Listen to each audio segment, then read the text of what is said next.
stepping in. Winning is a trend, and we stay making dollars. Nerd Talk with the sports bet scholars. Yeah, Mike M, picks from Dave, Earl Sports Bets. This is Nerd Talk, motherfuckers.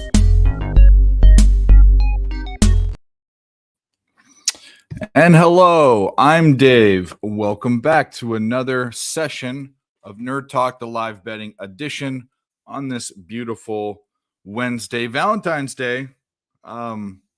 Because of that, I'm not sure who's coming on. People have been non-respondent. You know, I always thought it was a chicks holiday. Maybe guys enjoy it, but I assume that our friends out there, our nerds that come on the panel, are trying to Valentine's their ladies, which is perfectly fine. So we don't know. We might do the show all by ourselves. We might get guys trickling in, but we don't care. We cash and smash, and that's why we're here.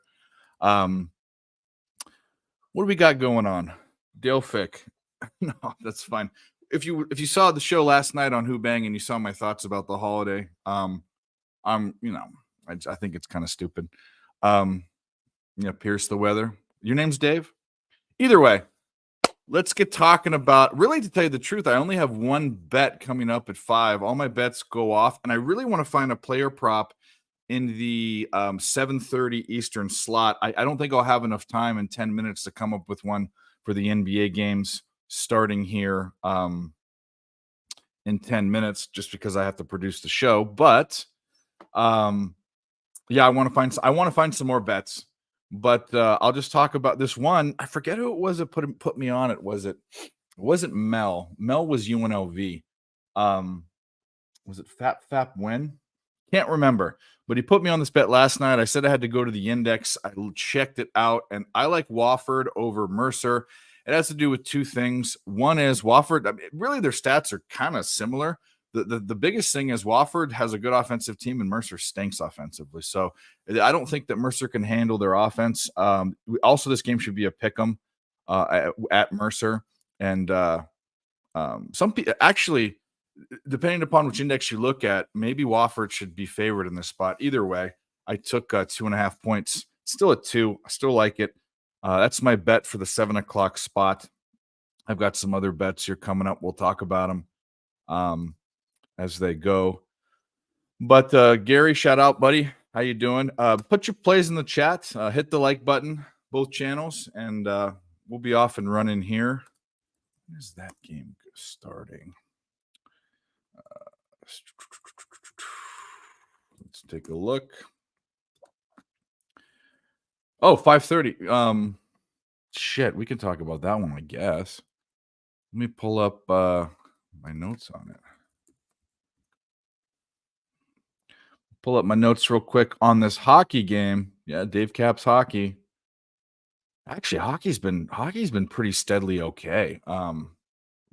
Actually pretty well. Haven't been going on streaks. I'll lose one, win two, lose one, win two. It's a slow and steady deal, which is kind of what you want and what we do. At least in what I do. Some people want big hits.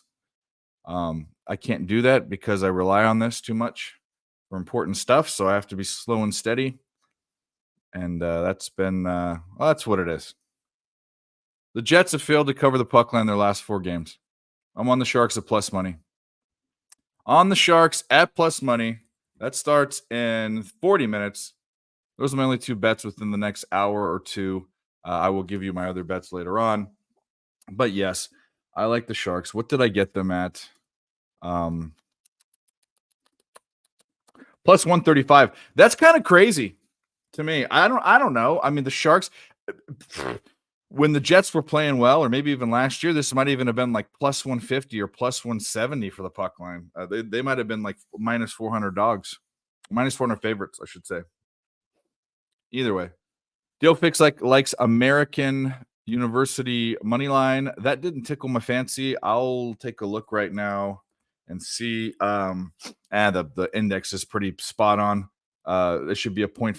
Navy should be a point favorite, but again, I didn't dive into it. Good luck with that bet, buddy.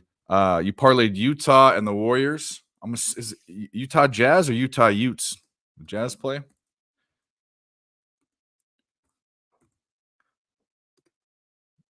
They do. They play against the Lakers. That wouldn't surprise me. after the Lakers freaking covered a double-digit spread. Fucking crazy motherfuckers. I'm good. You just got done. You just got it done Monday. I just got it done Monday. Okay. Don't know what that is, but I'm glad whatever it is got done. Guys, hit the like button as you come through. Billy, I see you in here. You tried to call me right as I was coming on the show. Okay. Yeah. I thought you were going on the other show. I'll drop a link for sure. Stand by. I will send you the link. And then, by the way, anyone in the chat that wants to come on, you're always welcome. You've seen over the year now-ish, the group grow. A lot of them had their first or second time on this show. Joe Thompson recently, Smoke and Mirrors. It was a second appearance. Grit and Grind. Dylan started with Who Bangin', but came on here, and hope he's gonna come back. But either way, you even saw Mike M and I grow on this channel. So we want people in the chat to, if they want to come out and give their picks. This is a community. We're all about positive vibes. And fucking Dan Doherty from Australia. Come on now. Jalen Brunson, first quarter over 7.5 points. Have 9 active players. He won't sub in the first shot. Yeah. I like that. We fucking smashed Al Horford's PRA last night because of that. When do the Knicks play? Do I have time to get the bet in, or do I have to do this stupid producing bullshit? No, I don't. Well, I do. You said not. I might just tell you. Oh, first quarter. Oh, yeah. I'm not. This is a Billy Briz special. I'd go with like the full game. Pierce the Jazz. Good. Pens and Yotes winning. I'm gonna assume the Yotes are dogs. So I like a good dog. Oh, the Houston Rockets. Attaboy. Happy Valentine's Day. Stupidest holiday in the world. But if you have a girl, a friend, or a wife, you can't act like it's stupid. Although I will say, if your girlfriend or wife makes a big deal about Valentine's Day, you probably should think about swapping. They should feel loved all the time. All right. Valentine's Day is a Hallmark holiday. I don't know what it is. Guys, thanks for being here. Hit the like button. We also I didn't give this out because it was right before the show. Michigan State, who are 3.5-point favorites on the road, were first half minus 125. So I slammed that. Last time I looked at the TV, that was looking okay. 25-18. Yeah, we got it at the right time. That's why these live shows are so important. You've seen us really capitalize on timing. And the cool thing about it is you have a bunch of eyes. Like when we get guys on the screen, we get it in. We get it in. That's all I got to say. But if you could, guys, besides hitting the like button on Twitter, or you can press the share button down below on the right, but you can also go on Twitter and retweet the, if this is going on Twitter, that'll help get out the word. Wednesdays are always a little slower. But for those of us that want to make money, you got to spread the word. We will do that ourselves right now. Go to our little thingamajiggers and post it out. But I'm interested. You know what? But I am interested if you guys are some guys, romantics, like to treat their women. I don't know if any of you have done or are doing anything for Valentine's Day, or if it's all the solo stags in here, but if you have a creative way of doing something or something cool, let me know. But most people are just the flower chocolate dinner, eat them out type of deal.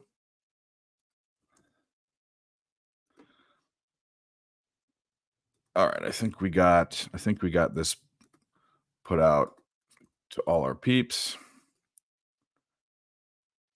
And we're rocking and rolling. Wine time. What's up, buddy? I don't know if I sent you the link. If you want it, let me know. You're more than welcome to come on too.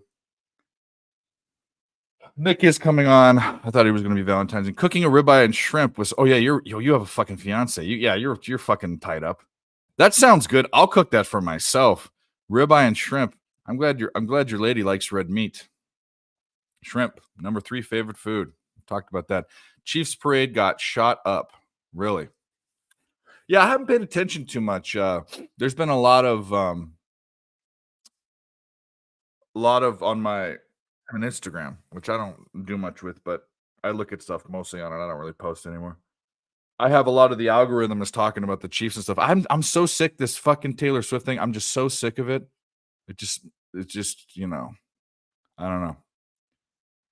I don't know. This guy likes skinny white girls. I think he does at least. I don't know why I said that, but it seems his type. We'll bring him on. I don't have an intro for him, but you know him. South Jersey's finest. South Jersey's finest. Fucking can't talk. Where are you? There you are. Dave, you got to get the Brunson bet in. I on the book, I don't. You can't take 31.5 points because damn, if you're betting the 31, you might as well bet to score fucking 50. Let me do this. Let me do this. I'm gonna for a few times. I want you to tell me your quarter point bets before I start putting money on them. I want to understand them because that kind of freaks me out a little bit. Let me explain it to you. So with Thibodeau, right? Yeah, he has 9 active bodies tonight. 4 out of the 9 active bodies are in the front court. So Jericho Sims, Precious Achiuwa, Alex Burks that they just traded for, Josh Hart, and Jalen Brunson. That's the lineup. The subs that they have available for tonight are Miles McBride and 3 G League players. wow. They literally have no active bodies on the roster. The reason why I say first quarter and not full game is because Brunson runs the stud rotation like Luka, Jokic. He plays 10 out of the 12 first minutes of the first quarter. In the last game against the Rockets, he shot 0 for 6 in the first quarter. Dante DiVincenzo shot 4 for 6 in the first quarter. DiVincenzo, since that RJ Barrett trade, has gone over his first quarter line 6 out of the last 7, meaning with those same exact shot usage ratings, who else is going to shoot the ball for the Knicks in the first quarter? It's just like just the way that the numbers break down, Brunson should see about 10 to 12 shot attempts, and that's not including free throws. The scary part about taking the whole game in that one, though, is that they might get blown out. Against the Orlando Magic that I don't know. I look at their Orlando Magic starting lineup tonight is without Markelle Fultz and Jalen Suggs. Jalen Suggs is the best on-ball perimeter defender that they have. So in replacement, they have Anthony Black, rookie point guard, who's been out of the rotation for the whole entire month, who's a starting point guard. They still have Wagner and Banchero, though, that are in. So that kind of makes me feel they're not going to get blown out, but in the first quarter, if anything, that should make you want to play it more. The motherfuckers going to play if they're down. Like, if we're not asking the Knicks to win in the first quarter, we just want Jalen Brunson to continue to shoot the ball in the first quarter. And with the looks of the starting lineup, ain't nobody he ain't passing. Like, who the fuck is he passing it to? Like, Josh Hart? Like, Josh Hart's going to pass it back to him. Like, it's my favorite play of the day. It's the one I put the most money on. He's going to smash this first quarter. We're going to grab this quick cash and figure out how we're going to get on to other live bets. But it's the first quarter, 31.5. If you think he goes over the full game line, he would have to go over 7.5 points in the first quarter. Of course. No, absolutely. No, I'm with you. I don't know what I think about it. He's going to sub out in the beginning of the second, sub back in, close the last 8 to 12 minutes. So it's like, yeah, I don't know, man. Should play. He should be out there. He should be playing. He's going to be shooting. The only other thing that I would like would be Duncan Robinson over 2.5 threes, but is that just a bookie trap? Because that line's wrong. I mean, the kid shot, I think it was 7 off the dribble threes in the Heat offense last night. So the number's just off. But like, that number's at minus 175. What the fuck are you going to do with the Duncan Robinson 3-point prop at 175? I didn't even bet it. Bro, I'm just reading. I just put on ESPN on here, and 22 were shot. Only 1 died, but 22 were wounded. Why did they get Yeah, in fucking Kansas City, the parade. Why was it? Yeah, it was on NBC and it's on KSR. It's during the Pride for the Kansas City Chiefs. But why would anyone shoot it up? Like, I don't know why people do anything, but I don't know. I thought that was kind of whack. Like, I mean, granted, that's a fucked up thing to say when anybody dies, but just in general, I mean, like, bro, people it's like if you went to a club and like people just started shooting up in the club, it makes you just like, damn, for real, bro, we can't even enjoy the fucking club nowadays. I don't even know, bro. I wonder if they didn't shoot the team up. Obviously, I don't think. Maybe they did, but They're already on also, the flight. what's amazing is I was just look 20. If 22 people get shot but only one dies, I mean that's good, I guess. To be honest with you, I hate to say this. This is even more fucked up than the statement that I said before. I'm shocked that doesn't happen more at parades. Yeah. Because, like, I remember the Philadelphia Eagle Parade. Motherfuckers were, like, jumping off of trees. People were, like, hanging on trees and shit. They had to grease the poles in the city because too many people were climbing up the poles and breaking the, like, street lights. They were knocking over SEPTA bus stop signs. Like, it was fucking crazy. But ain't nobody shooting nobody the fuck up, though. And that's Philadelphia. Like, that's wild.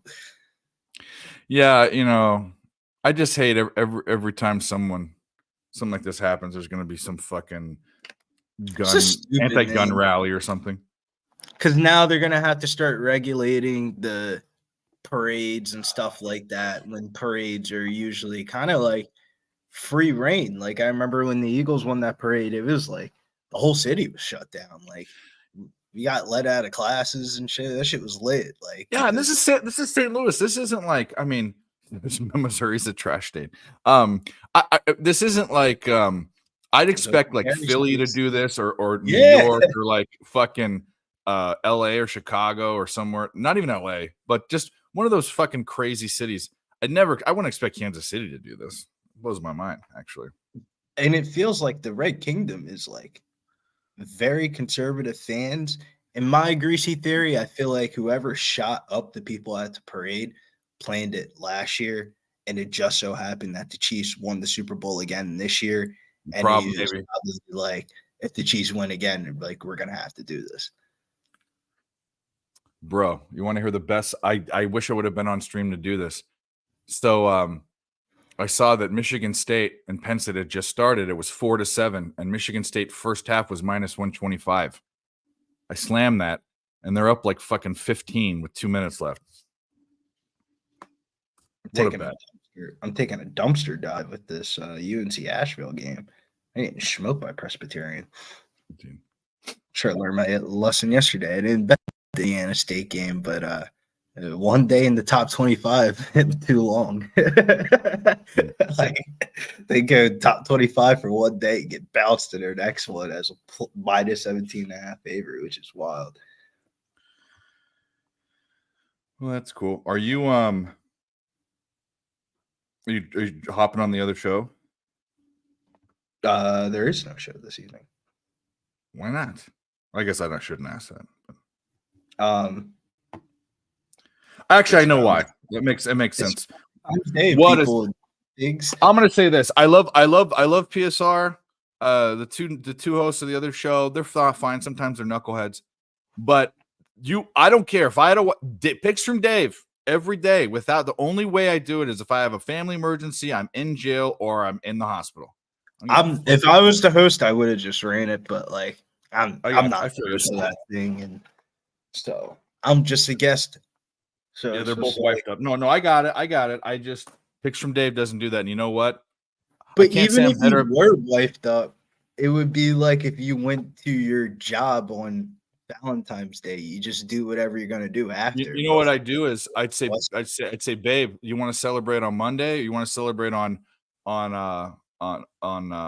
it wouldn't be Thursday. It'd be, do you want to celebrate the day before? I would have celebrated Tuesday or Monday. I told my girl, let's do something Friday or Sunday. Yeah, and if I was a weekend guy, like on Saturday, I'd go Saturday because I don't have anything. Saturday's a nice day to go out, anyways. Yeah. Anyway, that's what I do. Yeah.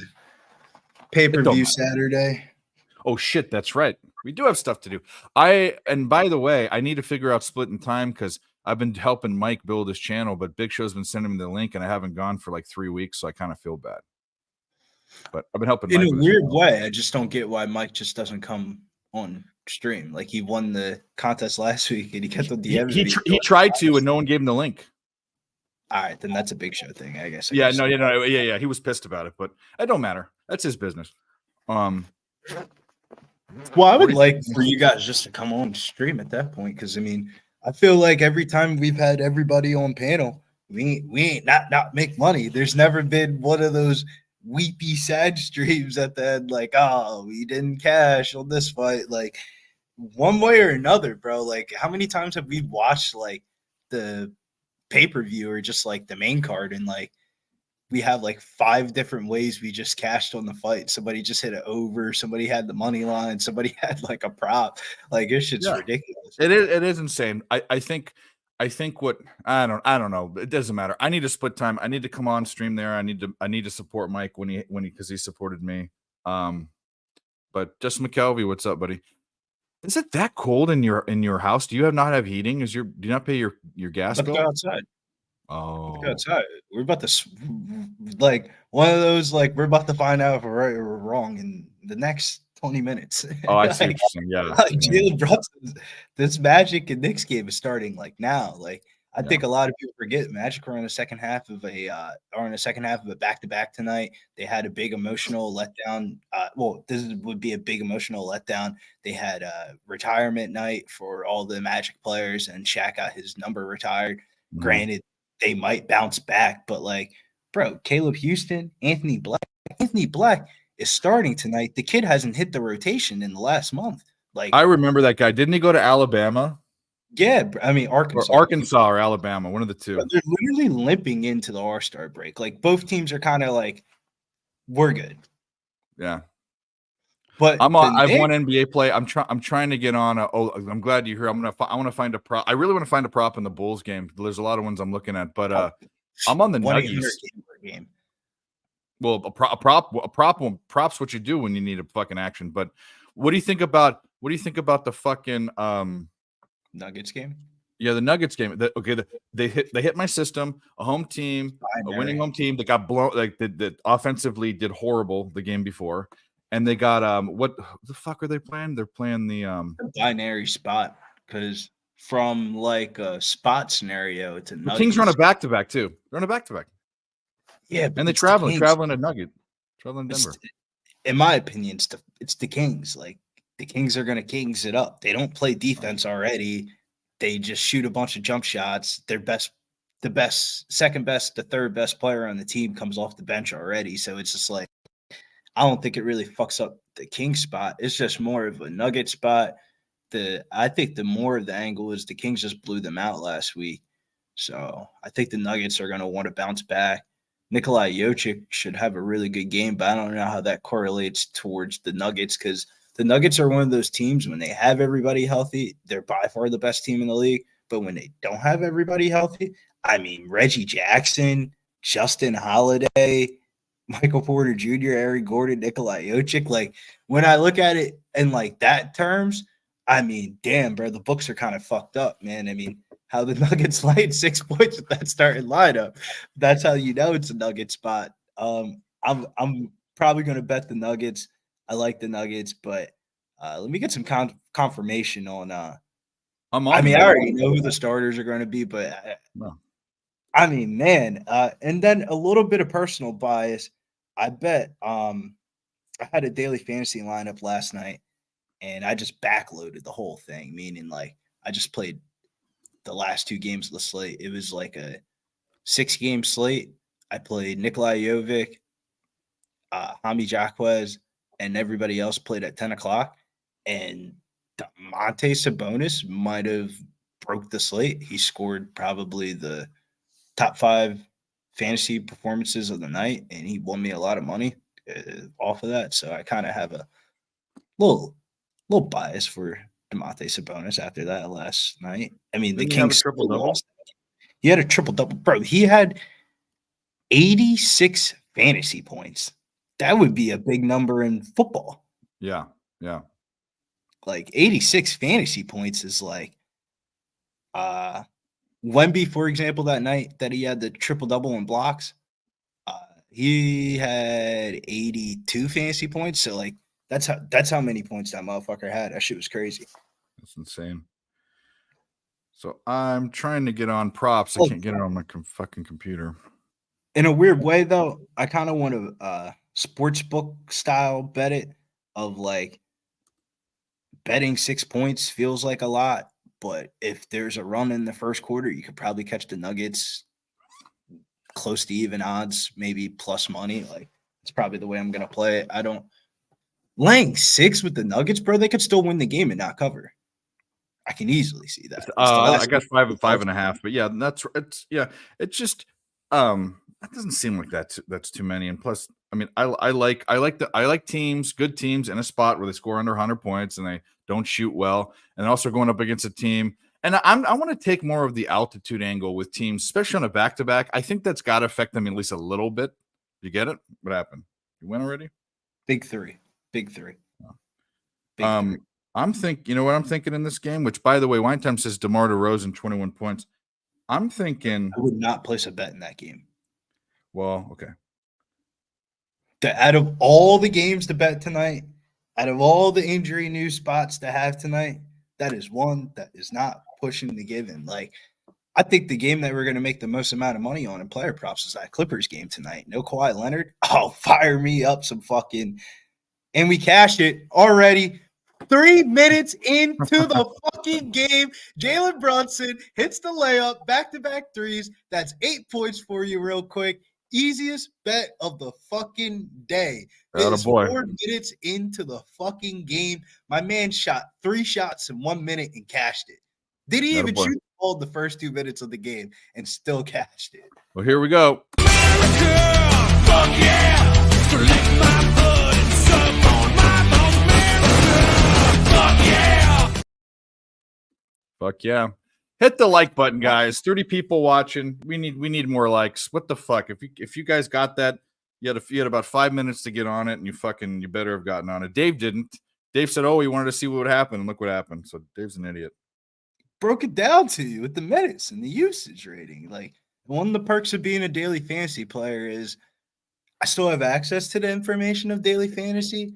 I'm just not playing high stakes daily fantasy anymore because I can just bet the information that I have. And if Jalen Brunson's scheduled for fucking 38 real life points, he's gonna get 8 in the first quarter. He's at the free throw line again, bro. He's got 9 points in the first quarter. I wish there was a ladder for it. I really like it. I don't like the juice though. Actually, it's just a double-double. I like Vucevic's double-double in this game. Done it 5 of his last 6 games. Who's he gonna guard him? Jarrett Allen, but just off the aspect, I think they played a couple weeks ago. Because they have the Twin Towers down low, we'll probably see some split time for Drummond and Vucevic both on the floor together. Yeah, because Caruso should be back tonight, but I think they're going to run big. I don't know who that helps. It probably helps both of them, honestly. Yeah, Vucevic and just Drummond. Like, granted, it's not the best matchup, but like them just being on the out there for however minutes they're going to be out there. Like, if Drummond's rebound prop is at 4.5, I would fuck around and take that, man. He's going to play tonight. Let me see. No, Drummond's is at fucking 10.5 rebounds. Yeah. Yeah, they're telling you he's probably going to play a lot tonight. Vucevic is at 9.5. Which actually I like that better than the double. What's his? Here's the thing. So that's minus 126. It's minus 126 for the double, which I would just take the rebounds anyways, because just think about it. Why would I want to add points to it too? And then his points are at, and he's averaged over 20 points every game for fucking ever. His points are 18, and I like his points more than anything. I would lean towards the points more than anything. Yeah, because it's lower, and the juice is low. It's minus 109. It's 18. He's gotten 24, 26, 20, 24, 24, 22. Then 14, the books 14. have the motherfucker Drummond at 10.5 rebounds. He's probably gonna get like 14. Like that's probably like a modest like number on that. I'm really tempted to bet the Knicks, bro. Like, granted, like you don't have a lot of guys out here on the court, but I mean, man, it's gonna start getting to the point where like the live line is gonna become to a point where it's just like the Knicks aren't subbing anybody. So what you see is what you get. Like, this is the team. like this is literally the team. Who's subbing out? Precious Nachua. I mean, not Precious. Jericho Sims is probably gonna sub out for Miles McBride. Like, they have nobody. Bogdanovich is out. OG Anunoby out. Dante DiVincenzo out. Isaiah Hartenstein out. Like, all the people that they traded for, besides Alex Burke, is the only one that's playing. Like, so it's like half G League, half not G League. Because I mean, like, any team that Jalen Brunson's shooting the ball 20 times a game, I guess they're live, right? Like, I mean, how good are the Orlando Magic without any fucking point guards? Yep. First outside of the first basket. Yep. It was quick. He's the man. Voodoo Ranger.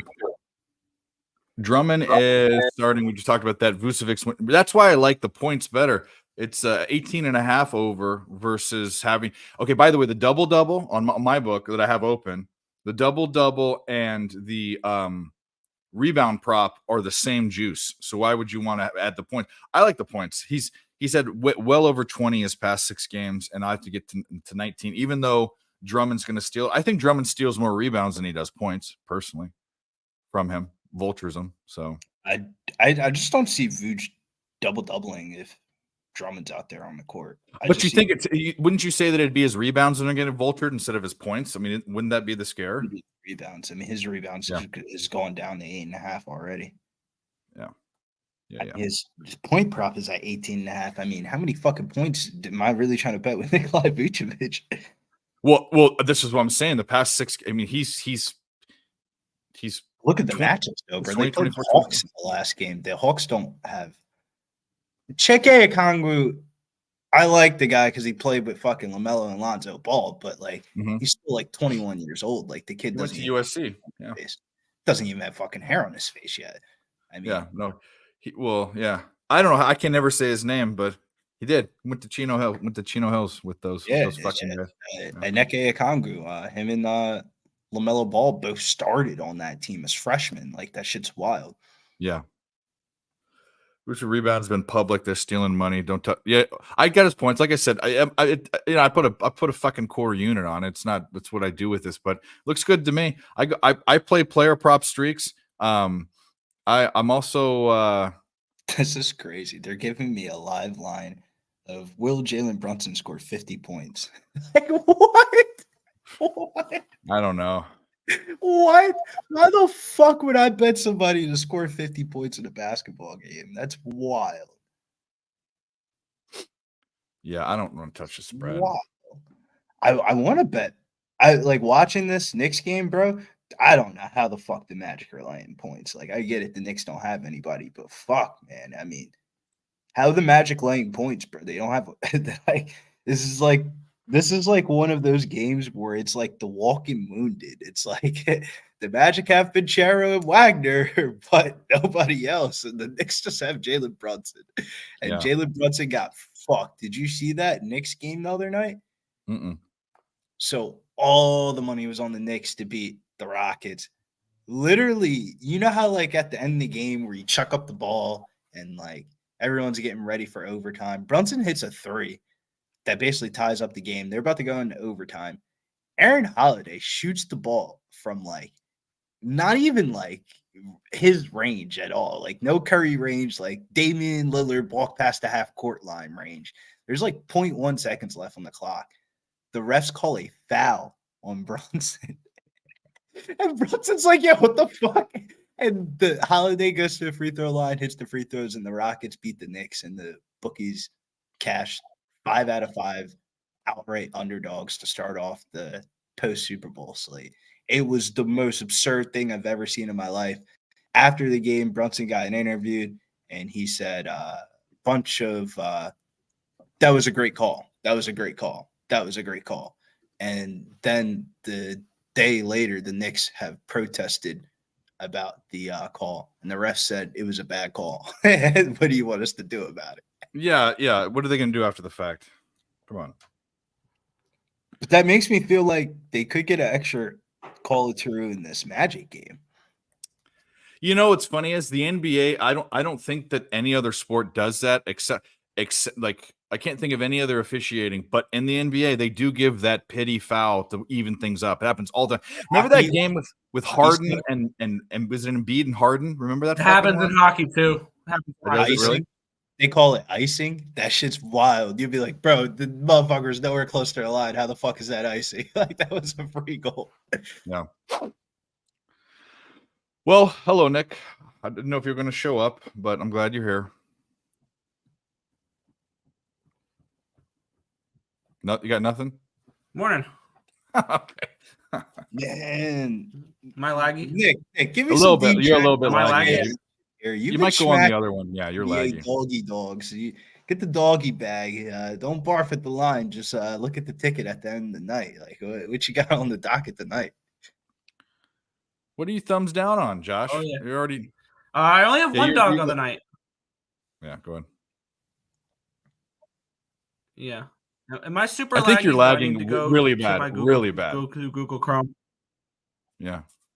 All right, I'm gonna exit out of this because this is on the Internet Explorer through your StreamYard. I'm gonna hop in and not have access to anything, but I'm gonna hop in there. Okay. Well, I want you. Well, maybe we need to switch that, but either I guess we can't because you got it the other one. Maybe we do it on Firefox. Gibson just subbed into the game for the Knicks. Yo, this is wild. Who subbed in? What'd you say? Gibson is subbing in for the Knicks right now to play center, bro. This is wild, bro. When's the last time you seen Taj Gibson play NBA basketball? 2000. Another USC Trojan. No, I haven't seen Todd Gibson play maybe since pre-COVID. Like, what? Yeah. Bro, the Knicks literally have nobody. Miles McBride's in the game. Brunson still hasn't subbed. Like, I'm about to bet the Knicks, man. They're gonna win this game. You know, you know who Taj Gibson was playing with at USC, which by the way, he's the same. He's a year younger than me. He was playing with OJ Mayo. That's how old Taj Gibson is. OJ Yeah. Mayo had a career and a half and still is. Yeah. The only person to ever get banned from the NBA for fucking weed. Like, what? He also got banned. He also got sanctions, Reggie Bushshanks sanctions for getting shit from boosters at USC. But anyway, Oh, nice. How else did they get OJ Mayo at that time? I mean, it was like the number one overall pick in the draft went to fucking USC. Everybody was like, "What?" yeah. Well, that's the thing. That turned the tape because since then USC's been semi-relevant. When I went to school there right before them, we were so irrelevant. We had these two twins that were on the basketball team. I forget their name. They were both guards. They were 6'2". They would hang out at our basketball players would never hang out at fraternities because they're two athletes were good athletes were above that. These guys would hang out at our fraternity and they were fucking D1 basketball players, both the twins. I fucking forget their names. But OJ Mayo and Taj Gibson put us on the map, and then we've been relevant. I mean, we've won the Pac-12 tournament. We've gone deep, gone to the Elite Eight. Like none of It's that happened sad before. though because I feel like as a kid, like a high school kid, there is like a nostalgic history to like the USC Trojans, but it feels like all the kids that just go there now just like don't see the nostalgic history and they just don't give a fuck. It's fucked They up. said that about us when we went. They said you don't know the tradition and the pride and all that. And you know what? It dies down. You want to know why? Online. Everything's fucking online. That's why. That's what it is. That's Yep. definitely what it is. You know, There's having no a fucking nostalgia to like. Remember, it used to be like honor the word the Trojan jersey. Like, Well, of course it no was. matter the sport. They don't even say USC Trojans a proud tradition. Fight on. They don't even say that anymore. But this is the thing. This was the experience back in the day. You're in your dorm room. You're a freshman. You're in this little twin bed. You got your bitch next to you. You're sleeping up against the wall because that's cold and she complains. You have class in 5 minutes. You got to hop over her, go and fucking throw some deodorant on, take a piss, jump on your longboard skateboard, get to class. You trip and fall. You skin your fucking thing. You're bleeding. You're in the class. You're sitting there. You're trying not to fall asleep. But you're learning and living the experience. Now these fucking guys, they get out of bed, they go on their computer. I don't know. I've experienced both angles of it, and I would not be in the position that I am I have today. as well. I've had both. I've had both experiences at East Carolina there. Yeah, like I wouldn't be in the position I am today if it wasn't for remote classes. Yeah. It's definitely a blessing. It takes away from the college experience so much. Like I wish people, you had no choice. Like it was we talk about the blue books. We talk about like Blue books were fire. Yeah. Not fire, but like looking back, like it was a thing they don't have anymore, which is cool. But anyway, guys, hit the like button. 31 people watching on both channels. Nicholas Handy's waving. Yep, we see you. We see you.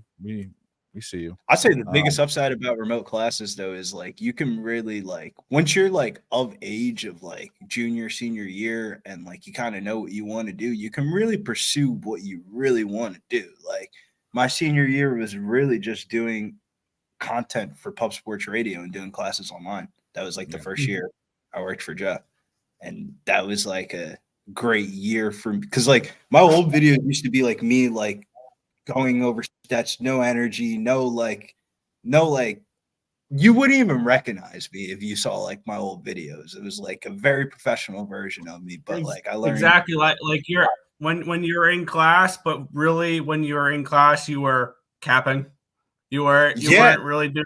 I do that all the time. I like in my class, like I'll know I'll get that work done later or whatever. But like in the morning, my morning class, I have a 9 a.m. class. What am I doing there in that class? I'm capping the NBA for that day. I'm creating the slides for my show coming up later at 10:30 that morning. My class is at 9 and it's at 9:50. I walk back to my apartment. I sit down, get ready, do the show at 10:30. I type up all my things. I do sometimes I'll cap the next day's college basketball during that class as well. That's what I'll sometimes have my stuff done there. Like I'll do a bunch of capping in my classes rather than my actual work, and then worry about the actual work later because some of these classes I can just bullshit it halfway through the night. Like, so I couldn't agree anymore. That's how I got kicked out of fucking the first school I went to, Holy Family. My long story short, I got kicked out for playing on DraftKings. It's just, nice. I would just be on the I remember Excel you said sheet, that, yeah. plugging in the players and shit like Oh yeah, that. It was, put in the Excel sheets and all that stuff during the I mean, cool. You're they're like, talking "What?" about philosophy of like, oh, that shit's crazy to me though, because it's like, man, I could. There's just so much time I spent capping in class than not doing the actual classwork. So it's like makes you feel like, man, that would. Sometimes it makes you think like, what the fuck did I really go to college for? Well, you want to know something that's funny is glorified expensive wall decoration.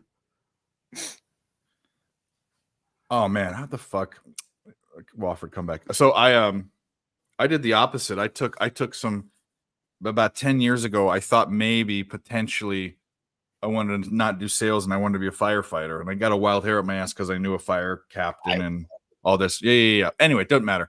But in order to do that, you have to become an EMT. You have to go through fire courses. Then you have to go to academy, all this stuff. But I did the EMT. I had a desk job in sales, and it was such an easy job at the desk that I took 3 4-unit courses and EMT, which by the way, out of 50 people that started the class, only 12 followed. I did all of my schoolwork at work for 8 hours. It was the best. I was in a cubicle by the wall. No one bothered me. It was just easy peasy. So I got paid to go to school. There you go. That's how I feel like school was. I feel like I got paid to go to school. I know at the end of all this, when I graduate and all that, I'll be doing the exact same thing I'm doing right now, except I just won't have to stress about school. It feels like that, and then you go like, I feel like you go like boom even more because you're like, wow, I really don't have to wake up and go anywhere. I can just really just pop open the computer and we can really get this on and popping. I think that's where I fucked up. I feel like that first year I graduated, I just did too many videos. Because when you do like live streams and pre-play videos, eventually, like, I mean, I want to do more content that has more lifespan to it. Because, like, the videos we do, obviously, they have no shelf life because they're for the next day, or during football season, they're until the weekend. Like, I'll record a video. Billy and I have talked about doing something differently, and problem is his sport. I want to do it for baseball. I've talked to other people about doing it. I want to do some tutorials on baseball, simple like what sites to use, where to go, because baseball's all over the place. I'm determining where, and this is just the way it is. I'm going to put a lot of work into it. I'm determining whether I'm putting it as a premium offering or a free offering. I don't know quite yet. I think I'm actually going to have to put it as a premium. It's gonna take me hours and hours and hours and hours. Oh yeah, you got to get the most out of your work there. Yeah, and I think I'm gonna, within the next couple of days, I'm gonna start diving deep into for baseball season teams. I'm looking. This is more looking at futures and stuff along those lines.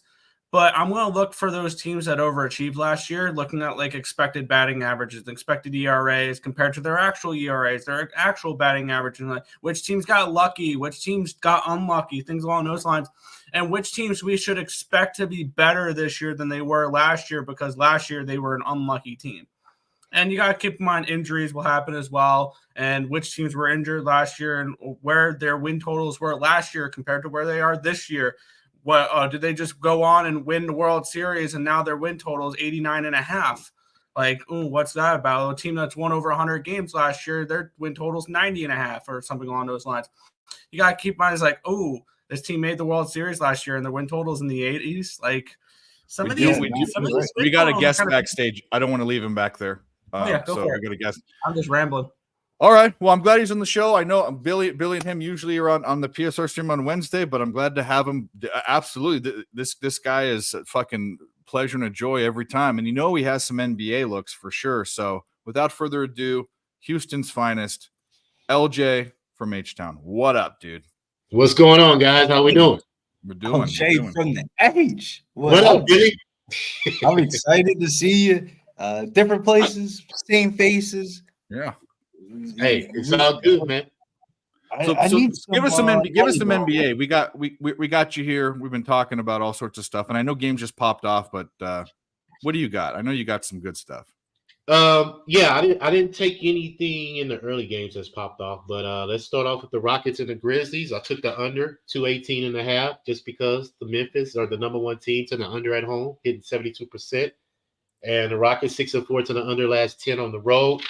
I believe it's a lot of defense will be tonight. Like I say, transition. We don't allow teams to get transition points, so you have to play in the half court, and we use the whole shot clock. So I believe that number is going to stay low just because Memphis, they don't have a lot of scoring, and like I said, under at home has been cashing, so I'm definitely on that one.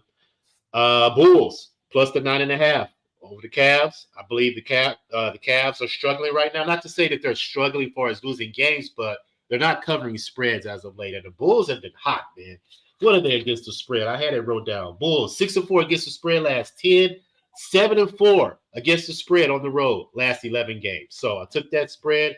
Also took their team total over as well. I believe it's over 106.5, just because they've hit that 10 out of the last 12 games. Let's see who else. Dallas, I'm on Luka's assists over 9.5. I'm on Wemby's blocks over 2.5. Laddered it up to 3.5. Orlando. Oh, I did take Orlando. I took Banchero's assists over 5.5 because he's hit that number 11 straight games. So me, I tend to ride trends. I can't predict when it's going to stop until it shows me. So as long as it keep cashing, I'm gonna keep riding it. So I'm on his assists. Let's continue to go down. Who we got? Wizards, Dallas Spurs. Okay, Kings and Nuggets. I was gonna be on the Nuggets, man. Everybody knows how I feel about the Nuggets at home versus the Western Conference, but the fact that Jamal Murray is out and KCP's out, that's both your starting backcourt, man. So I can't bet on Denver tonight. I really wanted to, just because Jokic is a monster at home versus the West with the triple-double, but I just had to stay on the sidelines, man. I can't bet them with both their backcourts out. Pistons and Suns, I'm on the Detroit plus 13.5. I think that's too many points for the Suns. They don't cover at home. They're on a back-to-back as well. Detroit's on a back-to-back as well, but I just believe that Monty's coming back to the Suns. I believe his team is going to be up to play for him just because he used to coach the Suns. So I took the Pistons plus 13.5. And last but not least, we're all on the Warriors, minus 3.5, just because they have been balling since they had that unfortunate incident with their assistant coach. They've won 7 out of their last 8, 8-3 in their last 11. They're also 9-2 to their team total in their last 11 games. So I believe the Warriors are in playoff mode right now. just because they're so far down in the Western Conference standings. They're going to have to make a run to get back into playoff contention. So I think they're in that mode right now. So I'm going to continue to ride the Warriors minus the 3.5. So a couple things. We were talking about the Cavs Bulls game, and what I came on is I couldn't get in the side. I'm on, even though Drummond's going to be starting with Vucevic, I'm on Vucevic's points. Okay. He's hit over 20 last 6 games, but it's 18.5. Kind of scares me a little bit, but I think Drummond will vulture rebounds more than points personally. Yeah. That's just how he's been his whole career. And the other one is that Nuggets game. I don't care so much. I bet it last night. It's back up to where I bet it. Here's the thing. Okay. So Murray, maybe they knew this. Murray's out, KCP's out. It was 5.5 last night. It's 5.5 right now. Yeah. And it fits. The Kings are on a back-to-back and they're traveling to altitude. That's fine. But the biggest thing is I like taking good teams at home that are favorites that the game before did horribly offensively, under 100 points, under their field goals, under their threes. It gives them fire. And like you said, with LJ on that of like sometimes when these teams are like a day before a 7-day break, they just don't give a fuck. Like that might be another thing. The Nuggets could lose this game, and this has no effect to the end of their regular season at all whatsoever. But okay, hold on a second though. Joker's from the Iron Curtain, bro. He doesn't fucking. He's I'm with you. Drago. I love Jokic. Jokic. He's He ain't my taking favorite a day off. daily He ain't fantasy taking a player. day off.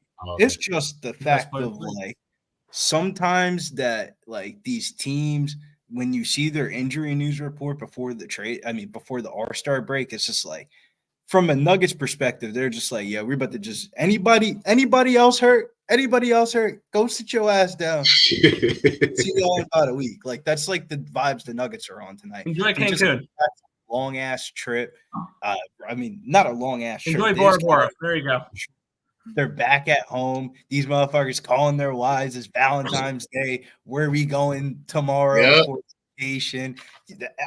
They hate Jokic is worried about going back to Serbia. He's going to hoop tonight, but I like Jokic isn't my worry. It's everybody else. It's the am I betting on Peyton Watson and Julian Swather to like get tonight? Like, because he ain't coming from Aaron. Okay, but let me put this in a different perspective. So, like that same mindset. So this is the last game before the All-Star break, right? Yeah. Okay. So if you're the Kings and you just played, did they play at home or did they play? I can't remember. They were on the road last night versus the Suns. Okay. You have to. Okay, so you went from Phoenix. Now you have to go to fucking Denver, and you're like, this is the last fucking game. I just want to get through this, get home, and deal with my shit. I think the Kings can fall into that too. The only thing is though, is like Jokic is like scheduled for like the All-Star game. He's done. I mean, he's getting ready for the weekend and all that. When you look at the Kings, like granted, they could just be ready for vacation, but like in a weird way, I feel like they have a little bit of like animosity towards like the top tier teams because of how the All-Star thing went. Like Domantas Sabonis leads the league in double-doubles, triple-doubles. He ain't get no All-Star selection. De'Aaron Fox ain't get no All-Star selection. So when they play in like primetime games, granted they're still winning and losing these games, but like if you look at their individual statistics, like they've been snapping, man. Like Sabonis and Fox, like Fox played like shit all month until like a week ago.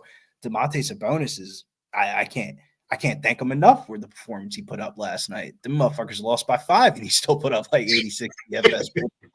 He had a triple-double like that in the first half. That shit was wild. Like for real against Jokic, but like I think it gets neutralized because like the Kings' best players, best bench players, Malik Monk, he's subbing off the bench already. That counterparts for like the Nuggets, bro. Like besides the starters, bro, they ain't got it. It's a carousel roulette table of like, is Christian Braun going to give us good minutes? Is Watson going to give us good minutes? Or is it going to be Swather that's going to give us good minutes? And like, that could be all the difference in this game. Could be the bench unit. Man, I took the Kings live last night a couple times. That wasn't good. Now I'm starting to come back to me now. You know how the Suns play though, bro. The Suns are one of those teams, they just don't give a fuck about a basketball game until like halfway through the third quarter, the beginning of for real. And I don't think you look at each other these teams down like that. You know, they're down at the halftime and you got to score like what 60 some points in the second half just to get back. That's gonna catch up with you, man.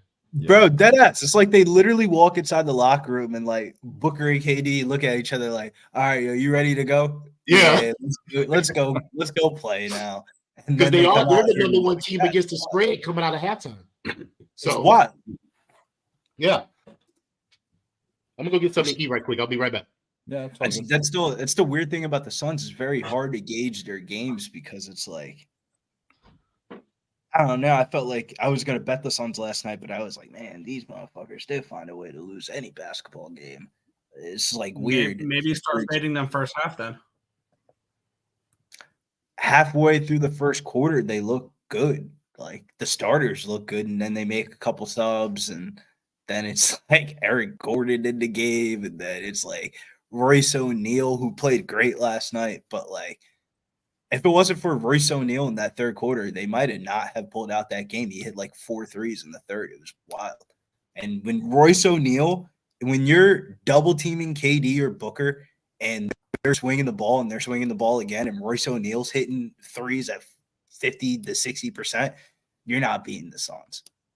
So from that aspect, like I kind of do feel you. Like the Nuggets game last night, I mean, the Nuggets should have a huge rest advantage because that Kings game was like one of those games they had the lead, then they had to play the starters all the way towards the end. It's a weird conundrum of a game. Like you can make cases for both sides. Like I think it's a Nugget spot. It's just like, fuck, man, -6, bro. They can win the game.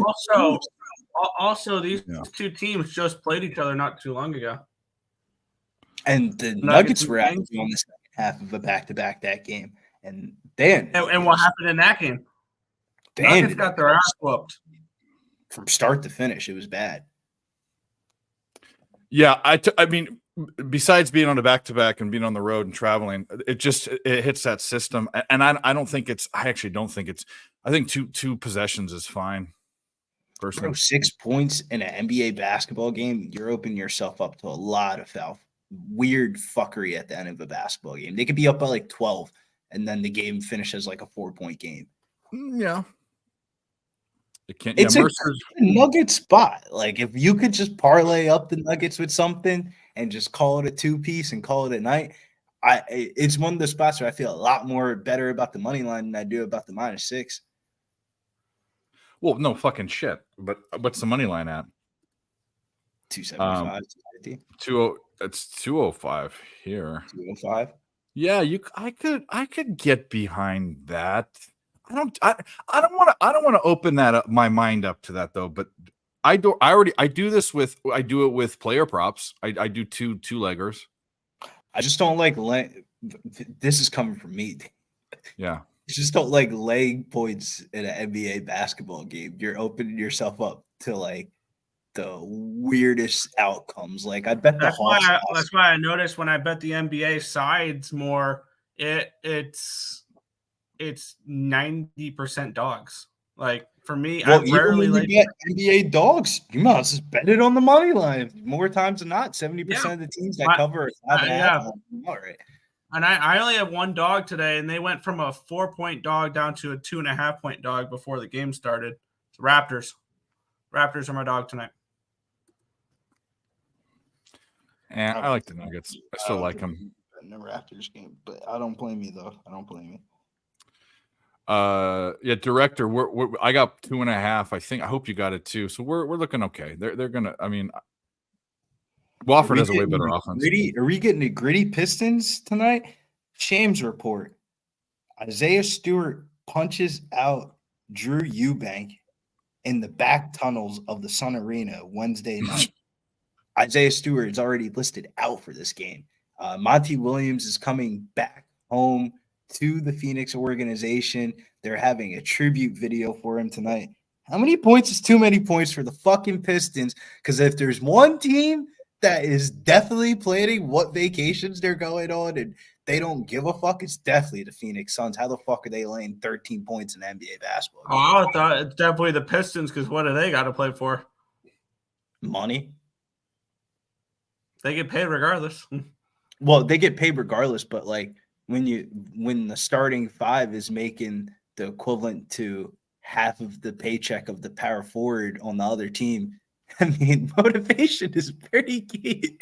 I mean, like, I can't imagine. Like, what's the conversation the Pistons are having? Yo, fuck the Suns. Let's get geared up. Yo, it's Monty's night, man. Let's go out here and beat these motherfuckers. Like, 13 points. Can I catch 17 live with the Pistons? Is that the sweet number? That's a good idea, actually. That's what I did last. Trying to grab way too many points. But then like what LJ just said, the Suns are a great team in the second half.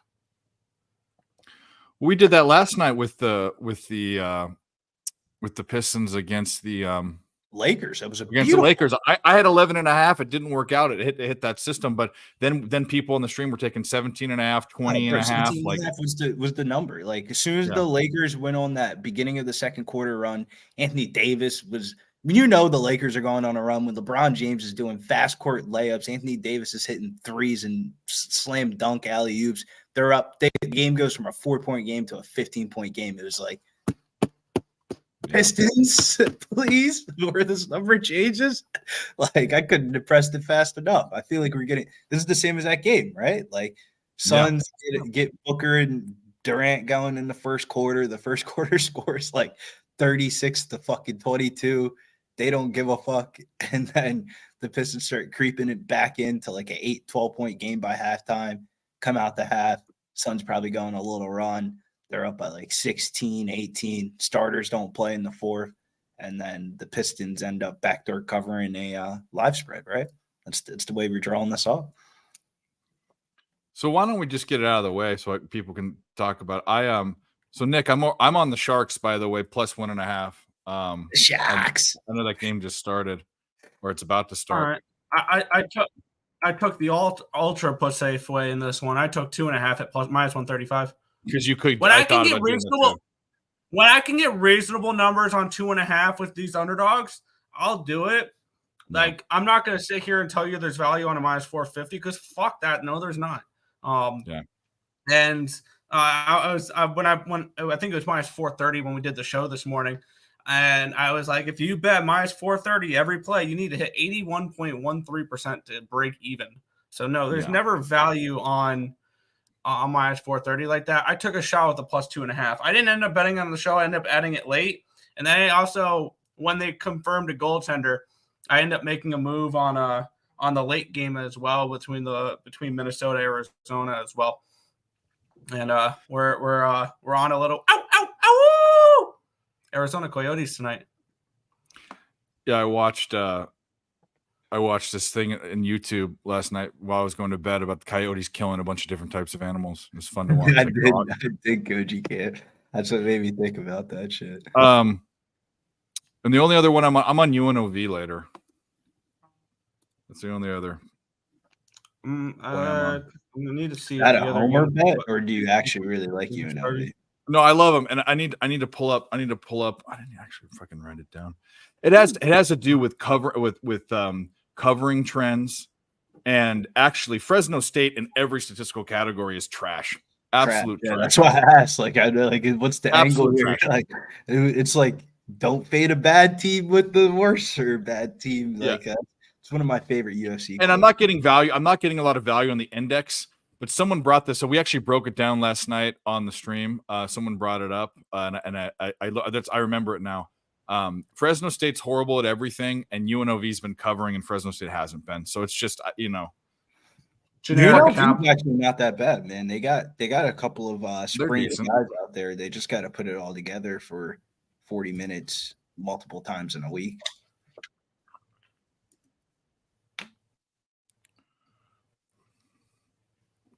They kind of remind me of like a dollar store version of Kentucky. Yeah, you did. No, it was you. I remember. Yep. I ended up getting on it. Everything I looked at was fucking UNLV. You're selling me, Dave. I'm probably going to tell you on that. Let's do it. Well, if you really need to be, we can pull up. Let's do it again. Let's fucking do it. Let's get Billy in a bit. You're selling me, bro. Fresno State sucks. Let me actually give you the trends you have. Fresno State. Fucking UNLV is covered. Jesus H Christ. 1, 2, 3, 4, 5, 6, 7, 8, 9. They've covered 8 of their last 10. I mean, by like just not even a fucking close. And this is the only other team. They actually lost to Air Force, which is kind of crazy, but they beat Colorado State. They beat Boise State. They already beat Fresno State at home by 9. Granted, it's on the road. That's just and fucking Fresno State is so fucking bad. Let's look at them.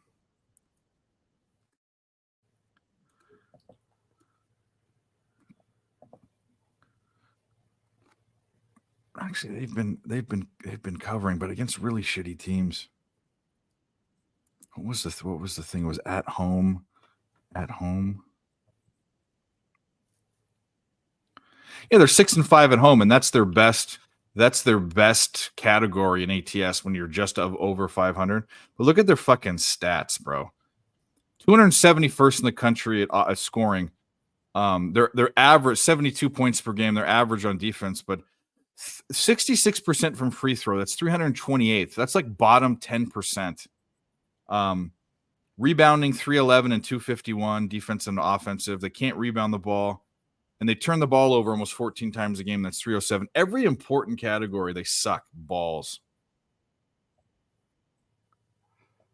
4-1 Jets already? Nah, that's not good.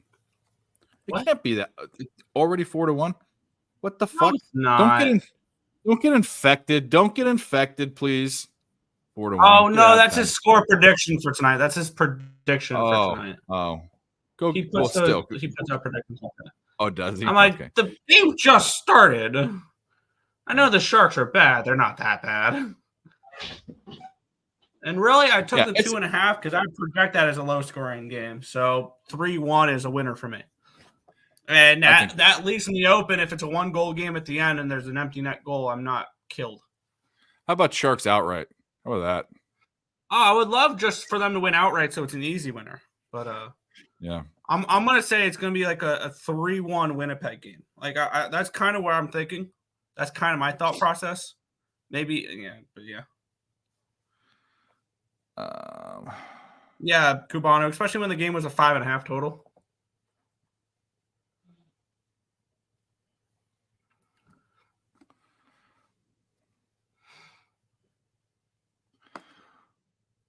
Well, that's not looking like a great bet. I guess Drummond's got 6 points and Vucevic's got nothing, so he's already sniped 6 of his points. What was his point? His point total was what, like 12? I think it was.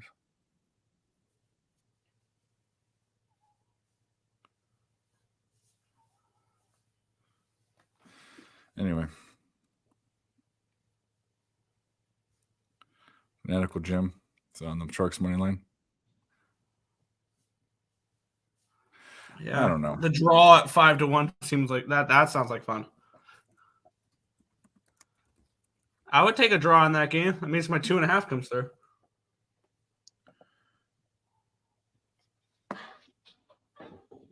Brunson got 20 already? Yeah. He's blowing up. 44-41. Live total 220.5 in that game. I have the over 211.5 in that game.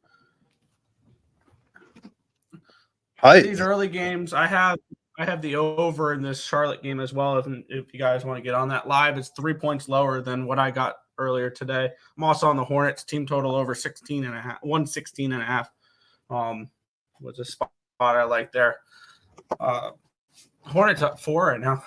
They were a dog I was potentially going to take outright today, and I just decided for the team total. I thought the team total route was a better route than the I can't see the spread in the money line because I could see them. I could see the Hawks winning by 10, but this game finished 131, 121, something like that. Yeah, Hornets have been playing better as of late. I feel bad for him. Or not bad for him. The good thing about the Hornets is this is the first time all season this week that they ranked in the top half of the league in half-court defense. So whatever the fuck they did in that trade deadline, that shit's working. Yeah. I prefer them play a little bit less defense right now, though. Would be cool. Are y'all all confirmed for Pubbalooza? I'm not. I haven't gotten either of my stuff, but I'm going. Okay. I gotta go to my grandfather's 100th birthday party that week. 100? Wow. So like, I actually can't miss it. No, I would go to that. Yeah, usually I just don't even like. I couldn't tell you the last time I went to my grandfather's birthday party, but Man, 100. So 100? How many people live to 100? it's crazy because like my parents are in their 60s. So Bro, you got some good genes, bro. yeah, hopefully. Well, I got good genes, but I probably killed all the genes with all the smoking. and shit. Smoking, gambling, that takes years off of your life. People don't understand how bad. Like, did you see that new 60 Minutes thing, LJ? The what? Yeah, I gotta saw send that to too. you, LJ. That shit's fire. They did a new 60-minute video thing like last week, It was a and segment. Yep. it's talking about the addictions of gambling in America through the ages of like 25 and 40. But it hit home to me because the therapist that's in the video, I know the guy because he lives in the area. So it's like, it's a hell of a experiment. Yeah, send me that. Send that to you. Yeah, I just Guys, saw. hit the- I just saw that on YouTube today. Exactly what you were talking about. I need to look it up. Yeah, send it to me too. But what you guys need to do is hit. We have 57 people in here, and we only have 33 likes on my channel, and I'm sure Nick's is down too. Hit the like button, please, on both channels. Where else can you see fucking brain trust like this? By the way, Billy, just so you know, Vucevic's out right now, but Drummond is balling out. 8 points and 5 rebounds already in the first quarter. I'm not. I chose the wrong big guy. I chose the wrong big guy. Fuck. Like, I'm just But glad his Brunson prop, man, is fucking 20 points in the first quarter. 7.5 was too fucking low. Yeah, he bro. had a 20 pop at the end of the first. He's halfway there towards his prop. I feel stupid for not betting the 31.5. How y'all feel about this new Bet Online platform? it's strange. I think I the gotta reason get why used to it. that Huh? It's by the way, they I don't know if they got bought out or whatever. They changed their to from .ag to .eu. So now their Yeah. server might be in. I know their main hub is in Panama, but This Are you could- going I to don't be know. able to watch the same events that they usually stream on it? ... If you picking up what I'm saying, don't I'll fully know when it happens. This happened over the weekend. don't fully fucking say it, Dave, but you know, Alexander Volkanovski versus Taporia is going off this Saturday in Anaheim, California. Is the champ. The champ. As of last Saturday, we could watch it, but it changed like on Sunday. So we'll see what happens. Yeah, I don't like Yeah. it. Confusing. Well, it's because it's new. You know, we'll get used to it. I mean, Yeah, you're right. I don't like I don't like when betting apps change the platform because a lot of like I'm not an old-fashioned guy, but I'm an old-fashioned guy when it comes to like betting platforms. Like, don't change up the shit that I already know how to find. You know what I'm saying? Like, there's a lot of shit that's really hard to find in the Yeah. betting like apps and shit like that. Like, for example, like BetMGM, bro, they don't even see my money because it's impossible to find their first quarter props. Like, compared to ESPN Bet and like FanDuel, where it's like under the point section, like how it should be. BetMGM's another one. Like, they have fucking 80 different props for a game that I don't even want to bet on. Like, some fucking hidden gem shit. Like, who will win the tip in your same game parlay? The Rick Barry 3-point special. Who will hit a 34-foot 3-pointer? Like, just give me the fucking regular 3-pointer prop, bro. Like, why is that so hard to find? FanDuel's starting to get like that too, bro. It took me forever to get past the fucking Valentine's Day props. It was the stupidest props ever. It was like, I'm heartfelt Josh Hart to have 2 or more steals in the game. stupid. How dumb. The Heat, Don't die. mention the Heat to win by 6 or more points, bro. They're plus 3.5 already. You're telling me that the Sixers are basically winning now. The other one was Do You Love Me? And it was like Kevin Love over 12.5 points. Is like, who the fuck would ever bet a Kevin Love prop? It was some of the dumbest shit I've ever seen in my life. I'm not watching the Celtics game. No, why, Caitlin? I'm watching the Bulls game. Yeah, there's no need to watch the Celtics. What are we gonna get on? We need to get more action in. More action. I want to get some more props in for later. I know I got to mute myself, Ian Schwaber. I gotta figure that out. But I also have a rolling tray in front of me, some marijuana to smoke, and game I'm sweating. Fucking anybody want to sweat with me? It's going down in the Missouri Valley. Fucking Indiana State lost last night. So number one is wide open for seating here. Can UNC Cashville cash us a fucking ticket and maybe get us some future bets going for the weekend? Who knows? Who knows? But first things first, they gotta fucking beat this jabroni ass Presbyterian. How are you guys down 6 points to Presbyterian? I don't know, but it was fucking 26 at halftime, so I'm not gonna complain. Hey, LJ, what'd you get Luca's assist prop at? 9.5. It's juiced to fuck right now. What is it now? 143. What did I get? Let me see. Well, Lively's back. That's like 3 more assists right there. There you go. Dude, I like that. I'm gonna bet it up to 10 and up. Win the division, bro. I like their moves that they made. Luka can average a triple-double with this team, bro, easily. Dallas is I keep on thinking this, but I don't know if this is like the secret Dallas fan in me, but they're due for a Western Conference final trip this year, man. That team's too talented now. For real, bro. I agree. I got it at minus 130 That today. West is so stacked, though. Like the top of the Western Conference is so stacked right now between Denver, Is he Minnesota, gonna play? the Clippers, and the Thunder. Who? They might blow him out. So is he gonna play the whole game? I don't know, but he could get 10 assists at halftime. For real. Blowout concern is definitely a concern. You're talking about the I'm Wizards. off it. No Kuzma in the lineup tonight for the Wizards. They're starting Coulibaly and Kispert in this lineup. They don't already have Daniel Gaffer, who just got traded. So, like, who are they putting in their front court tonight? Like, it's probably going to be like Marvin Bagley the third, and Who knows? That dude, what's the dude with the funny name? The AE. I can't never pronounce his name. okay, he says Missouri Valley Conference. Asheville isn't in the Missouri Valley Conference. Well, I don't have my sheet in front of me right now.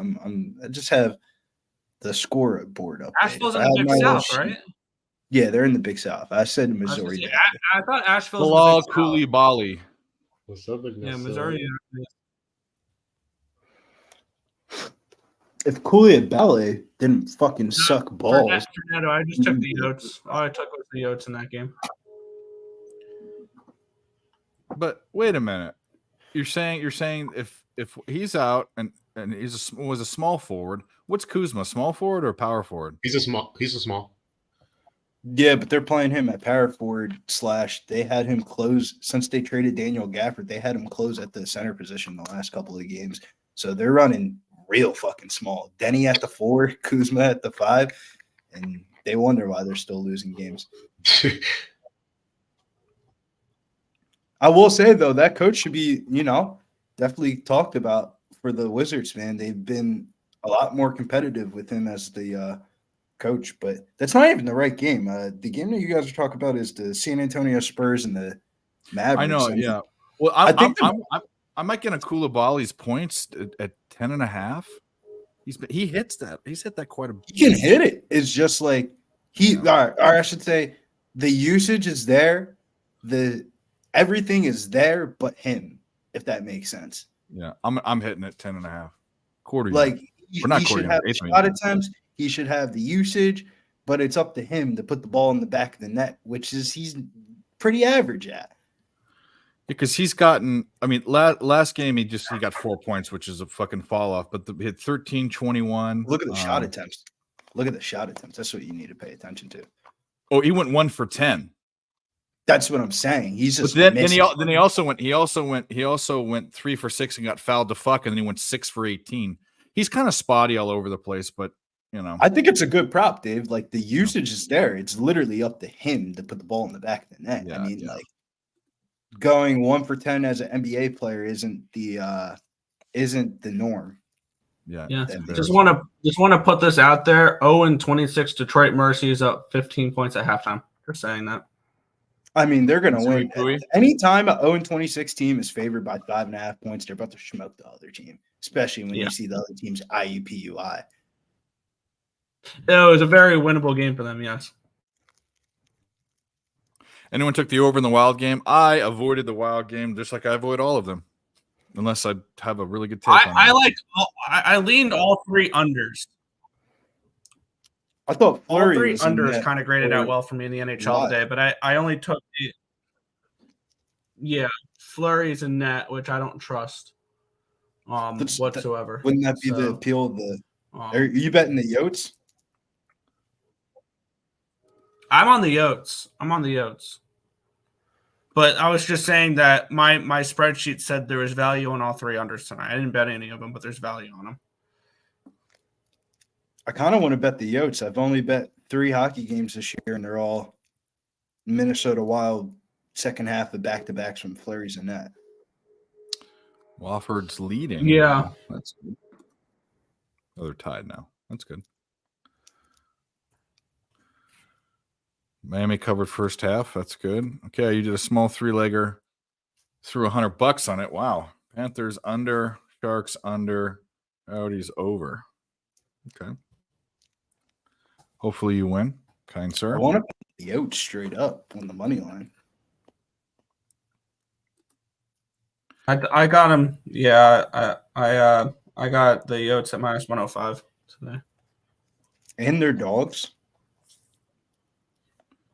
Pick them. And they're on a 5 for 6 game losing streak, though. So all As they're much as doing they is love- losing.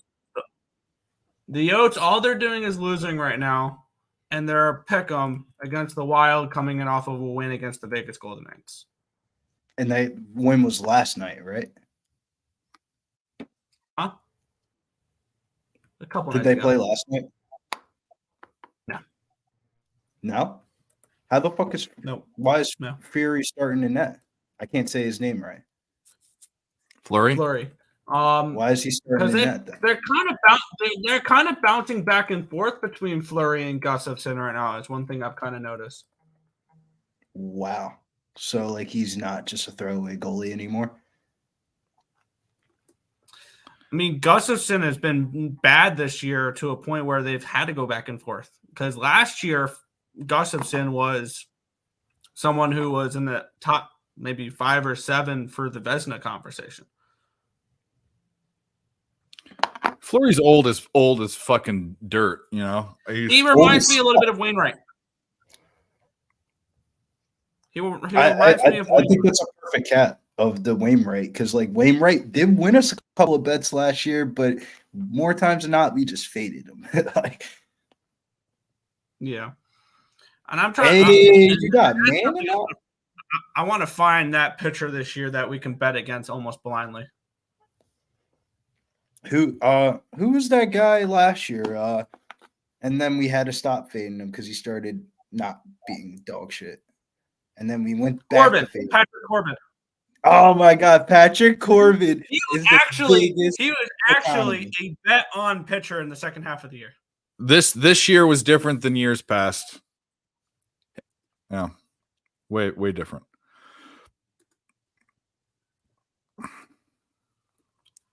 There's one pitcher that is a bad pitcher on a perceived, or he's a good pitcher on a perceived bad team that I am looking to back. And even though it's not a great team, I see value in them to win their division, maybe make a playoff push here. Obviously, they're not. Most likely, it's not going to happen because they're a long shot here. Cole Reagans of the Kansas City Royals is going to be somebody who makes you a lot of money this year. I think he's one of the best pitchers in baseball, where he has the upside of being one of the best pitchers in baseball. And I'm looking at him around 20 to 25 to 1 to win the Cy Young Award this year. Cole Reagan. Yeah, but you know how they do. You know how they do good pitchers on bad teams. Good pitchers on bad teams. Like I remember Cole Reagan's like when he was going off at the end of the season last year, the fucking Royals would be like minus 175 favorites. You'd be like, okay. I'll be right back. And you know exactly how you would play that is you would play the Kansas City Royals first 5 run line, fuck the bullpens, and rely on Cole Reagan's. Or if they're facing a good team with a good pitcher on the opposite side, you play the first 5 under. Cole Reagan's out prop. That shit was money. His out. The out props is not a bad look either. You fucking bitch. Make a shot.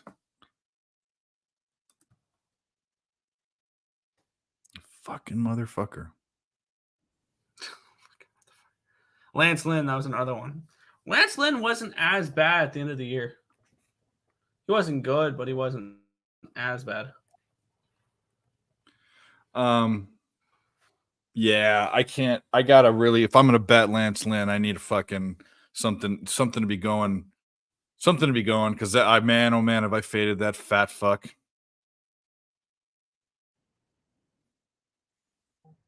Fade City for me. All right, dude. I'm gonna say it, and I mean I'm all for like the retro doing stuff. Kobe White's hair is getting out of control. It is ridiculous. Have you seen LJ? Have you seen this fucking guy?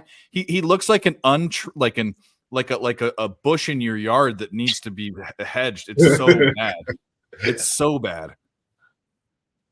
I mean, you know what I like is I like the Jared Allen like tight to the head fro. That shit's tight. You know where it's clean. This one's like all like spring like flopping over to his shoulders. It's like, come on, dude.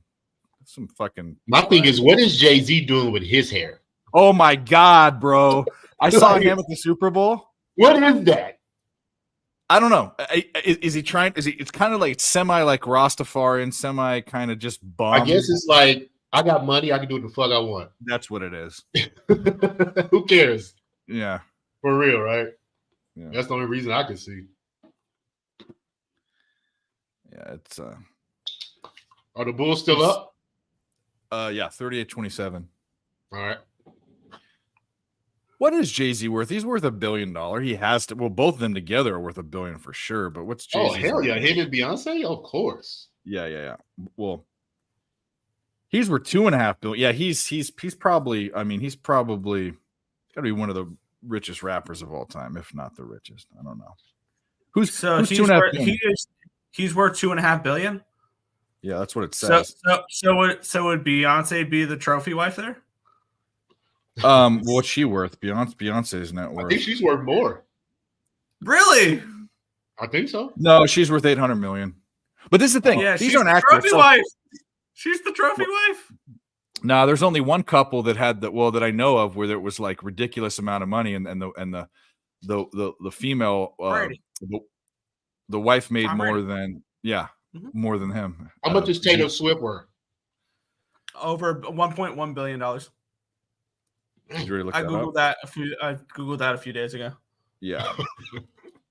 But somebody asked me during the Super Bowl. Kelsey isn't before this. Kelsey wasn't worth $100 million. He's going to be because of all these ads and stuff. He's going to be there. But the thing is, when we think of Tom Brady, who's worth $500 million or 300 million or whatever, you're like, holy shit. His wife wasn't an entertainer. She was a fucking model, and she was worth more than him. The fuck. She's the #1 model overseas. Mel, I don't hate that look. Mel, if you like the Orioles to be a top team in the American League again this year, that's a great look. Adley Rutschman MVP 25-1. I do look like I him. actually, Mel, and this may sound weird, but I kind of like somebody else in that price range that not a lot of people like, that he's won MVPs before. I think at 20-1, there's value on Mike Trout if he plays 150 games this year to win the MVP at 20-1. I get it. He's on the Angels, which is not a good team. But if think about it this way. I think we'll see regression from Corey Seager. I think we'll see Shohei is no longer in the American League. So now that takes the his teammate can eliminate him from the MVP race as well. And we've seen him win MVPs on a bad Angels team. So why not Mike Trout? Take a shot with him. This is the best number we've gotten for him in years. And I think the reason why is because he's not stayed healthy. Do we think – I'm saying if. This is a huge if. If he stays healthy all year long, he's in the top 5 for MVP voting this upcoming season. How are we going to get value with the Dodgers? Huh? How are we going to get value with the Dodgers? We're They're not. loaded. My bad. Ready? Here's how we're going to get value with the Dodgers. Bet against them. Yeah. Probably, yeah. They're going to be minus fucking 300 every game. I'm going to bet against them. I agree, man. Their run line's going to be negative every game. Every game. Yeah.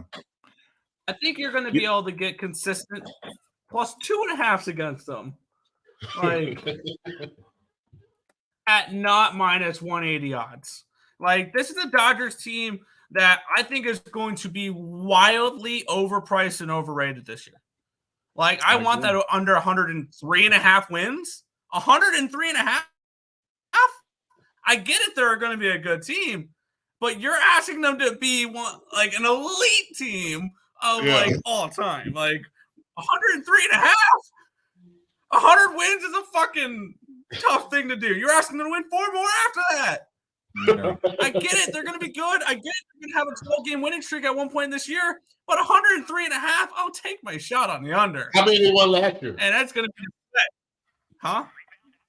How many they won last year? What were they? 107 last year? The Dodgers? Yeah, the Dodgers. The Dodgers. They were the number. They had 100. They had 100. That's right. My question is this, though, Nick. How do you even like? What's the wager? Because I mean, you're gonna want to bet the Dodgers. What's the wager on the Dodgers? Fade them. What's the wager on the Dodgers to make money on them, or is there? Bet against them. I will tell you this: if they win 100 games this year, you're going to lose money betting them. I mean, that's common sense. That's crazy, man. They're loaded. They're loaded, but like from like a if they win 100 games, you're going to lose money on them. From an EV perspective, you would be down money if you bet the Dodgers in every game, even if you bet the run line. There's no value on the Dodgers whatsoever. I will probably not bet a single Dodgers money line or run line this upcoming year. Probably won't. Maybe there's a few spots where you catch teams on bad spots, whatever. Even then, like, I have no interest in backing the Dodgers because they're going to be an overpriced team. So it's going to be very few and far between that I back a team that's going to win 100 games this year. That's crazy. I'm betting the Dodgers on opening day. I'm not. Give me some Padres money line. Opening day to the fucking Padres. I think the Padres are going to be a sneaky team this year. There's a couple teams that I have circled that did not make the playoffs last year that could be sneaky this year. What about the Reds? Reds are going to be nice with Andrew Abbott and I feel like Hunter Green. The Reds have the opportunity to be good, but they're feeling a little overhyped. Like, I see a lot of love for the Reds, and it kind of reminds me when everybody hyped up the Kraken and the Sabres this year in hockey, and they've been well below. Like, it would not surprise me to see the Reds win 74 games this year, and that's it. The Reds remind me of the Orioles of last year, of like a team that has a lot of promise, but they very well could be. They could be a team that the public loves that gets over their win total, like the Orioles were last year. They can absolutely be that. I'm looking more in that division at the Brewers, and I'm looking more at the division, maybe the Cubs or the Pirates. Like, I think the Pirates. I can get with the Cubs. The Cubs are right. The Pirates will be a team that probably wins 75 games, which I think their win total is 71.5. But the Pirates, I think, are going to be a team that has value on them. When you look at them, have the same exact problem every year. They just are too. You really want to bet on their pitching. Their pitching sucks. Yeah, they're in a constant rebuild. Yeah, and then every time Mitch Keller pitches on the mound, the Pirates are like 200 favorites, and it's just like, all right, I'm not betting the Pirates at minus 200, even if Mitch Keller's your best pitcher. The only way you can approach that is taking them first 5 and saying fuck the bullpens, or you back the under. Like that's the way to get on these teams that it's their one good pitcher, like a Cole Reagans for the Royals. It's their one good pitcher, and you know they're going to price them up. So what you do is you take the first 5 under. Hey Billy, is that legal where you at? Legal. Cool. Like, Good. I had to So go to court legal. to say that shit. that shit's crazy to me because it's like I lived in a state like West Virginia for a little bit that didn't have the same laws, and I was like, nah, bro, this ain't it, man. Like it's like like it's so legal in New Jersey, like the way the dispensary stores are set up, it's like if you went inside like a fucking grocery store, like it's crazy. They got delivery too, huh? They got Yeah. delivery. You could do it on your phone, LJ, and pick it up. You ain't even got to wait in the line. Man, I can't wait to Now- do that, man.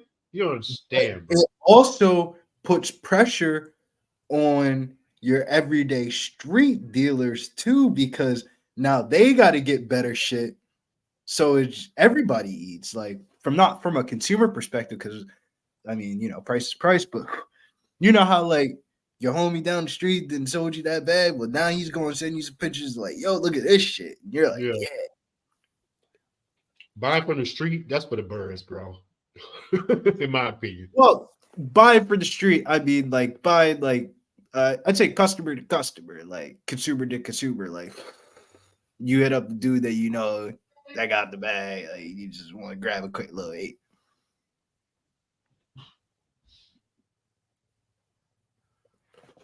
Because the one thing I don't like, You're about speaking my going to language.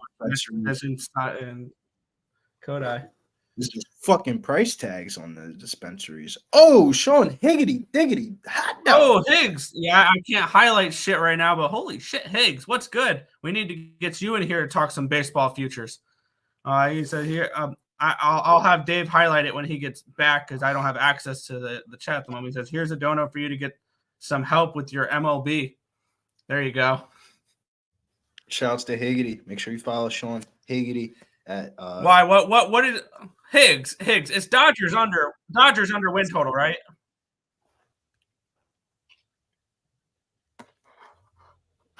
Am I still lagging? Because I feel like No, I heard you. I heard you when- clear. Perfect. on I my was end just it sitting- looks like everybody else is lagging. Okay. You're like, I would just feel say like I'm you're delayed because I'm always- talking and then people. Yeah, I've noticed that. Always You're Dodgers delayed win under total. by Yep. maybe 2 seconds, maybe like 2 or 3 seconds, It's annoying. but it's not noticeable.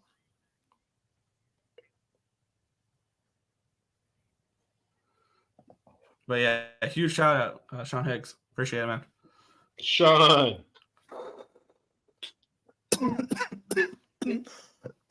Yanks and Dodgers unders auto plays. Yeah, because you know the public's gonna love them. Not horrible lag, 1.5-ish. Gotcha. I feel like I'm interrupting people because I'll be talking and then you guys will be responding back and whatever because I lag or whatever. And then No, you good right now, though. No, you're perfect right now. Yeah, Actually, you good right now. talking. The more you talk, the better it gets. Actually, gotcha. Man, Man. the Atlanta Hawks are not helping my over tonight. the Hawks are like, all right, we won a couple games. Let's get into that. Because like, there is also like the NBA is also one of the most interesting sports from the aspect of like, I think it's the most humanized sport. Like, NBA basketball players are everyday people that just ended up growing freakishly tall. So Pretty like, much, yeah. like they do the same exact shit that we do. They watch the same exact podcast we do. They be smoking weed and shit. Like whoever you think your favorite basketball player is, they probably smoke weed after the fucking shoot around at their crib. Like it's like not a lot of other sports you can really say you can like really connect to them like human to human wise, and like human to human wise, 7-day break. You know how those days used to go in life, like right before you had that little holiday break. Like you care, but ooh, you might You not really- care. Damn, Boston. Okay. Holy shit! I'm glad I stayed off the Nets. So do we grab the Nets plus 32.5? No. Jason Tatum saw an opportunity, and when an opportunity arises, you answer the call. Joel Embiid got hurt for the MVP race. I think they're gonna let up though second half. They may He's be a going- good bet for the Nets. He gonna They're try to gonna- go, man. I think they're gonna try to go. Like the You think team. so? I think they're trying to go. Like Damn.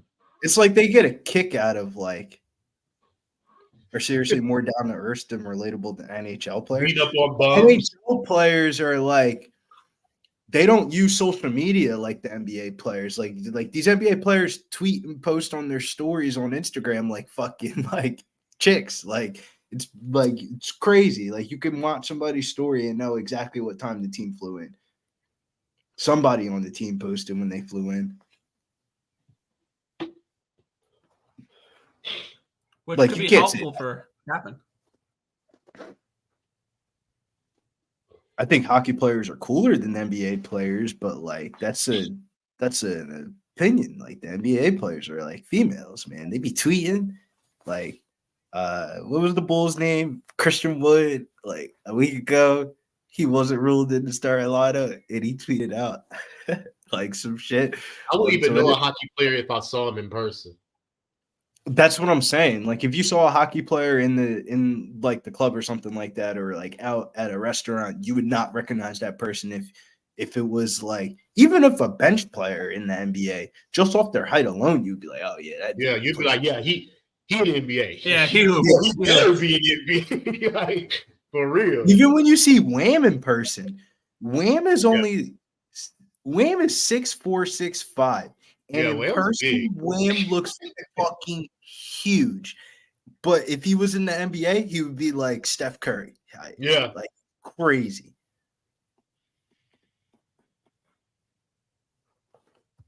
Because it's deceptive, guy. When you watching these guys on TV, you don't think they're that tall, but when they get in person, they're like monsters, bro. It's literally like I think it's the closest thing that we have to aliens, like somebody like 6'11" wingspan like KD that can run that fast and jump that high. Like if there wasn't basketball and we're in like the prehistoric ages, people would shoot that shit down like if it was a fucking animal. Like, Have you ever seen Yao Ming in person?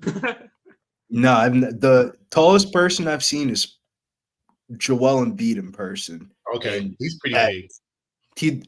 But the craziest part was the Embiid wasn't even the enamored. It was how big Zion Williamson is. Oh my God. He was in dress clothes and like the end of the NBA season where you slide in on the ticket for like 20 V's. So the day of, you get the ticket the day of type shit. And I saw Bro. Zion in person. And I stood next to Yao Ming one time at a Rockets game. His calf, it was big as my whole like lower leg, bro. Just his calf. dude, Like, I can't imagine. Like That's how crazy he is, dog. Like it's crazy, bro. But that was he one of the was things I shot wanted to with see ball. at Palooza is Victor Wembanyama. I can't imagine him on a basketball court. How big? Hey, he we is. need to get Victor Yemiama at the bar, bro, in Palooza right after the Suns game. He need to come to Southtown 101. If he living like that, according to Wemby, he be going to sleep at 10. We got to get him out for the weekend, man. I say we put a little bug in his ear. Come to the club, man. Come to the bar, me. Kick it.